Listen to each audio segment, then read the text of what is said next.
आदिदेव नमस्तुभ्यम्। Village comedy ముచ్చట్లు auto Sravanthi take 1.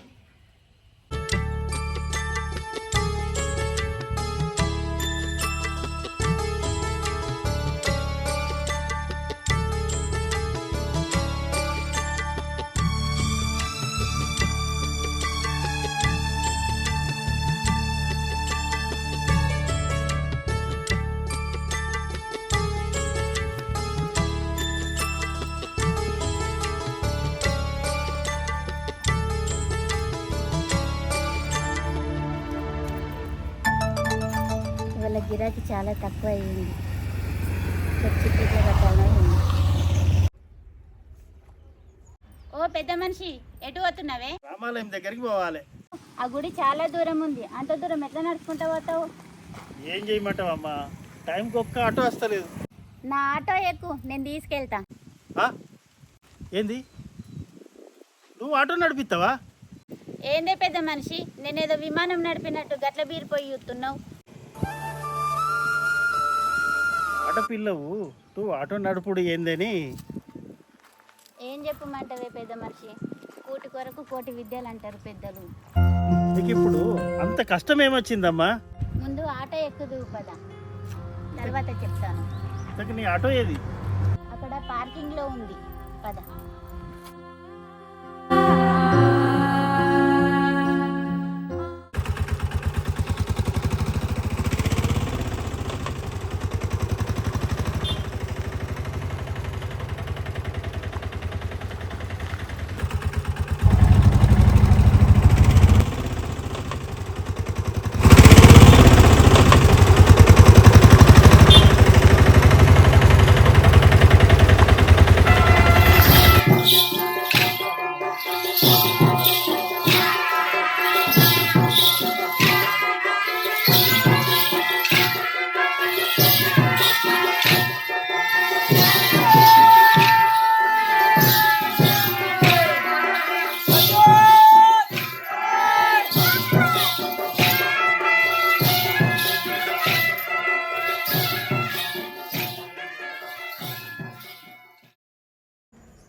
Sravanthi ఇంకా రాలేదా?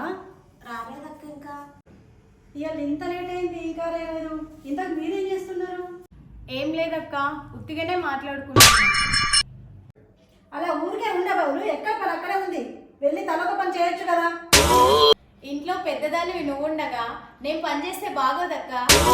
నేను ఒక్కదాన్ని ఎంత పని చేయగలను?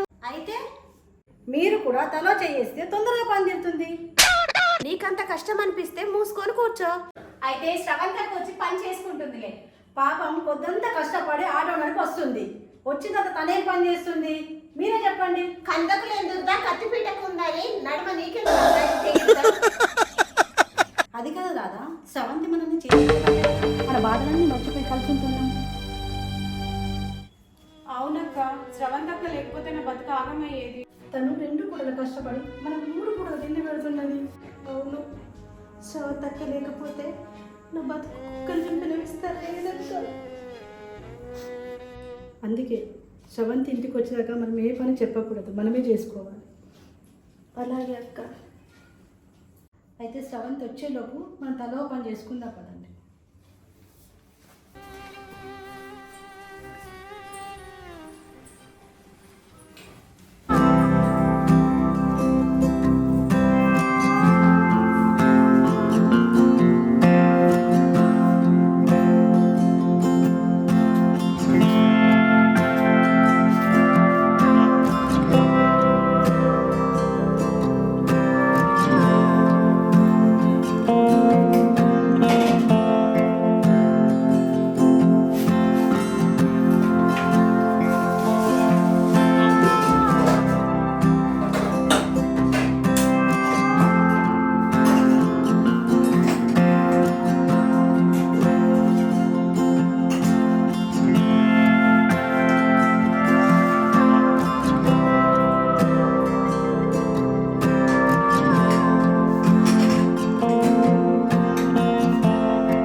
ఏమైనా శ్రవంతి ముఖమంతా అట్లా అయిపోయింది, ఏమైంది?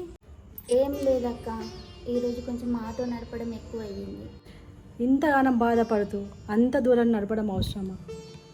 ఏం చేయమంటావక్క, అటు చిట్టి డబ్బులు కట్టాలా, ఇటు ఇంట్లో నడుపుకోవాలా, కష్టపడండి ఎట్లా చెప్పు. ఈ రోజుల్లో మగవాళ్ళే ఏ పని చేయకుండా గాలికి తిరుగుతున్నారు. అయినా ఆడదాని అయి ఉండి నువ్వు ఎంత కష్టపడుతున్నావమ్మా?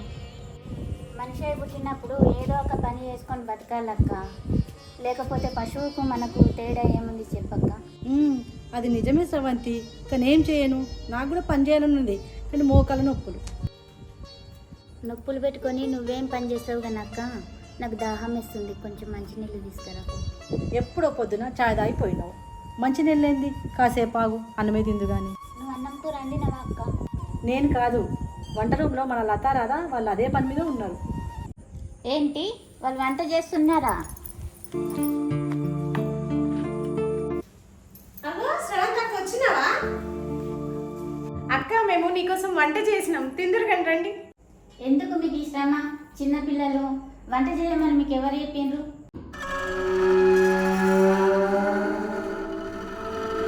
అమ్మో, వీళ్ళకు వంట చేయమని చెప్పింది నేనే అని శ్రవంతికి ఎత్తరో ఏమో, శ్రవంతి ఇప్పుడు నన్ను చెప్తుందో ఏమో.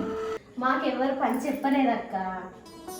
అయినా మన పని మనం చేసుకుంటే తప్పేముందక్క, అందుకే మేమే చేసాం.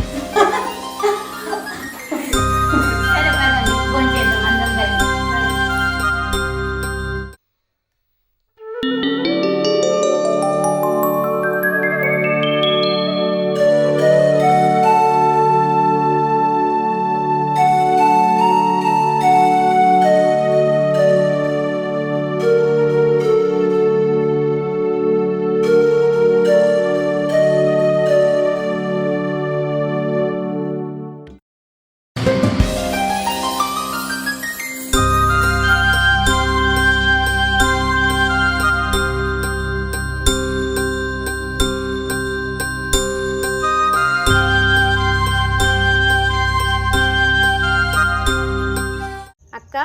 నా చేతు మంచిగా పండుతుంది. ఎంత పండితే ఏం లాభం చెల్లి? గోరెంటాకు మంచిగా పండితే ఎర్రగా బుర్రగా ఉండే మంచి మొగుడు వస్తాడంట, నిజమేనా? నా పెళ్ళికి ముందు ఎప్పుడు గోరెంటాకు పెట్టుకునేదాన్ని, అది ఎర్రగా పండేది. అది చూసి మా అమ్మ నీకు మంచి మొగుడు వస్తాడే బిడ్డ అనేది. మరి మంచి మొగుడు వచ్చిండా అక్క? మా వచ్చిండు ఓ దరిద్రుడు. అంటే అందంగా లేడా అక్క? ఎందుకు లేడు? చూస్తే చుక్క, నోరు తెరిస్తే కుక్క అన్నట్టు మనిషి ఎర్రగా ఉన్నాడు, కానీ బుద్ధి మాత్రం కుక్క కన్నా అద్మానం. ఏందక్క నువ్వు అనేది? అవును చెల్లి, నన్ను చేసుకున్నాడు, నన్ను చాలా నరకం పెట్టిండు, అష్ట కష్టాలు చూపించిండు, చివరికి వాడే కుక్క చావు చచ్చిండు.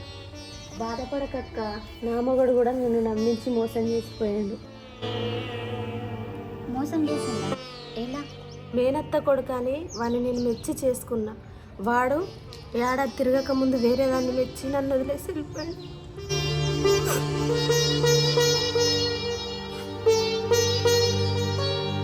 మీకన్నా పెళ్ళిళ్ళైనాయి అక్క, కానీ నా పరిస్థితి అంతకంటే ఘోరం. అంత ఘోరం ఏమైందో చెప్పు లత. మా వాళ్ళు వద్దన్న వినకుండా నేను ఒకరిని లవ్ చేసిన అక్క. లవ్ చేసే తప్పేముంది? పెళ్ళికి ముందే నన్ను అన్ని రకాలుగా వాడుకొని వదిలి వెళ్ళిపోయిండక్క.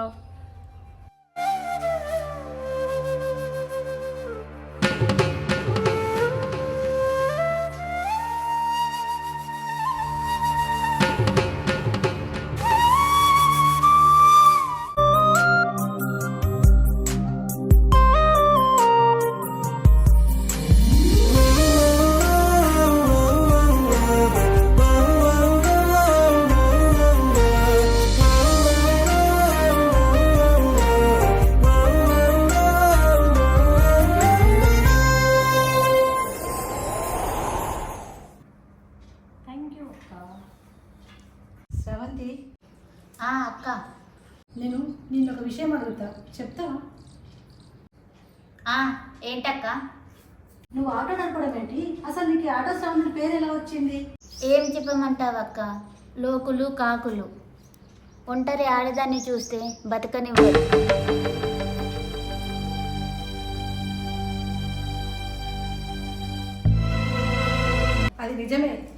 మంది మాటలకు నేను ఎప్పుడో చావాల్సింది, కానీ నీ దయ వలన నేను ఇంతవరకు బతికి ఉన్నా.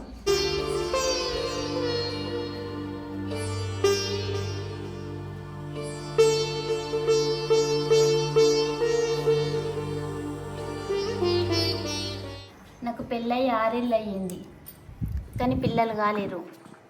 కానీ నా భర్తకి ఏదో తెలియని రోగం వచ్చింది.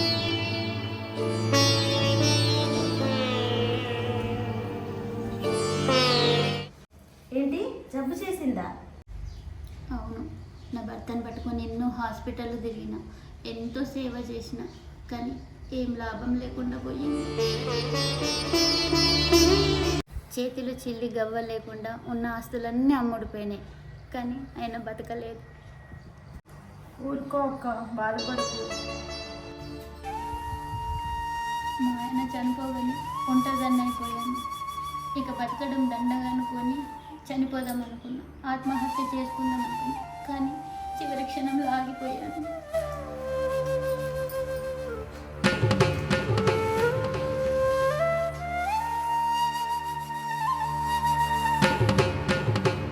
ఏంది, ఆత్మహత్యనా? అవును, చివరి నిమిషంలో ఆగిపోయా. ఎలా శ్రవంతి? మనిషికి జీవితం అనేది దేవుడిచ్చిన వరం, దాన్ని మధ్యలో వదులుకోవడం ఎందుకు? కష్టపడి ఏదైనా పని చేసుకొని బతుకుతూ నాలాగా ఆపదలో ఉన్న మరో నలుగురిని బతికిస్తే మన జీవితానికి ఒక అర్థం ఉంటుంది కదా అని ఆలోచించిన.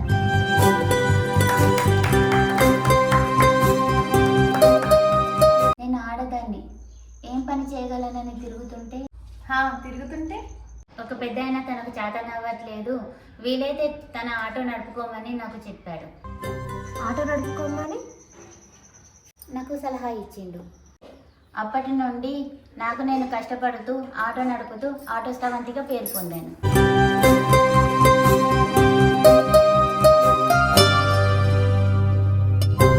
నువ్వు బ్రతకడమే కాదు, మాలాంటి వాళ్ళందరినీ బతికిస్తూ నువ్వెంతో మందికి దారి చూపిస్తున్నావు. నువ్వు చాలా great Sravanthi.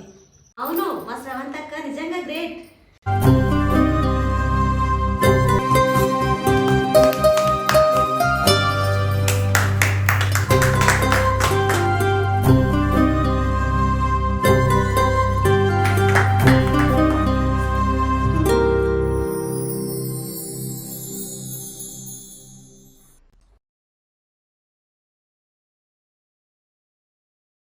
Please subscribe village comedy ముచ్చట్లు. లైక్ చేయండి, షేర్ చేయండి, సబ్స్క్రైబ్ చేయండి. సబ్స్క్రైబ్ చేయండి. గంట కొట్టడం మర్చిపోకండి.